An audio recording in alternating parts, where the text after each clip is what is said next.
What goes into a successful block when you're in pass protection for Carson? Really, it goes first off communication. Everyone has to be on the same page, so we're able to know who has who, and then if somebody drops, what's the protocol for that, and then it just goes into a technique. I mean, everything is technique, and then there's another percent that's just a dogfight. How is that kind of developed for you? Because Carson said he's, over the course of the year, you've gone from being, good at it to what he said, you've become like very good at it. Really goes into each and every single day at practice, being able to get those reps in. And what did getting slimed feel like yesterday? That was actually pretty cool. You always watch that on Nickelodeon as a kid, and then actually getting slimed, it was kind of cool, like a coolness. It wasn't cold, but it was cool. And you just running everywhere, but it came out fairly easy. Thanks, Jay. Zach Kiefer. JT, you have a game like you did on Sunday, and you're going to get a lot of attention. I'm just curious, personally, what's that like? Do you enjoy that? Do you enjoy all the awards, the attention, or is it not really your thing? I do enjoy it because then a lot of my teammates get to share it as well, because everyone doesn't get to see the behind the scenes. They just see the touchdowns, but they don't see or acknowledge the receivers blocking out on the edges to create those explosive runs, or, the combo blocks from the offensive line. So everyone kind of gets to share it.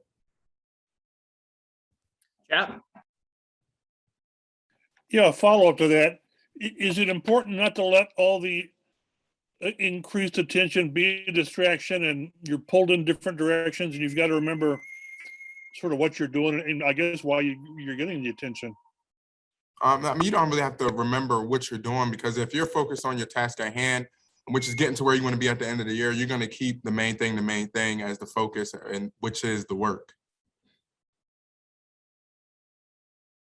George Bremer. Happy Thanksgiving, JT. I think Jack Doyle was talking earlier this week about sometimes when the other team has a heavy box, you get 7 guys on 7 guys, and then it just comes down to you beating one guy. Do you sort of look forward to those moments, or those moments that kind of energize you a little bit? Yeah, I mean, that's your job. I mean, everyone, it's 11 on 11 on the field, so there's going to be someone left for you, and that's where your job comes into play. In order to execute, you have to beat that one man. Everyone else has won their one-on-one matchups to get you to that point. Now is your time to win your one-on-one matchup. Olivia Ray.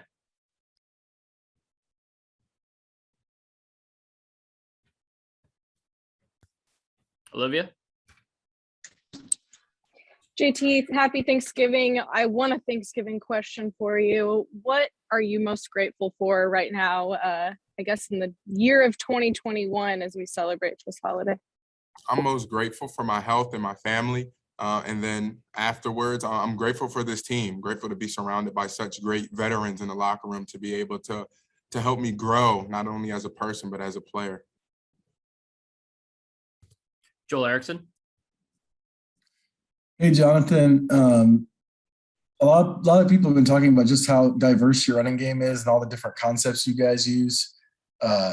What's in terms of that? Is there just a lot of different things you guys can do in the running game, play wise? There's definitely a plethora of things we can do in the run game, which just shows how versatile our offensive line is. Also, our receivers, just being able to be able to dig linebackers out, dig safeties out, our offensive line to be able to run any scheme that we may need to run. And then as well as myself being able to understand different schemes. And if I don't understand a scheme, being able to work at it in order to better myself in that scheme, so that we're able to run anything versus any kind of defensive front we get. Do different schemes or different plays require a different, I guess, approach running it? Oh, definitely do. I mean, every scheme is different. And then Stephen Holder. Hey, Jonathan. Hey, you came in with Michael Pittman, and, the side that we see of him, when we deal with him is, kind of a quiet guy, nice guy, smiling. And then he gets on the field and he turns into a demon. Just what happens to that guy on the field? A lot, and I realize you have to flip a switch to play this game, but it does seem like the difference between him on and off the field is very dramatic. Would you agree? I definitely think it is. I think part of that is from his father as well. You can see it after the catch. I mean, he just runs so physical as a receiver. You don't see receivers running with the ball like that after the catch. But he's just a tough guy. And like you said, he just flips that switch. He goes into a different mode. And then off of the field, you would never know that he is that a physical presence on the field if you just speak to him outside of the game without even knowing or watching some of his highlights.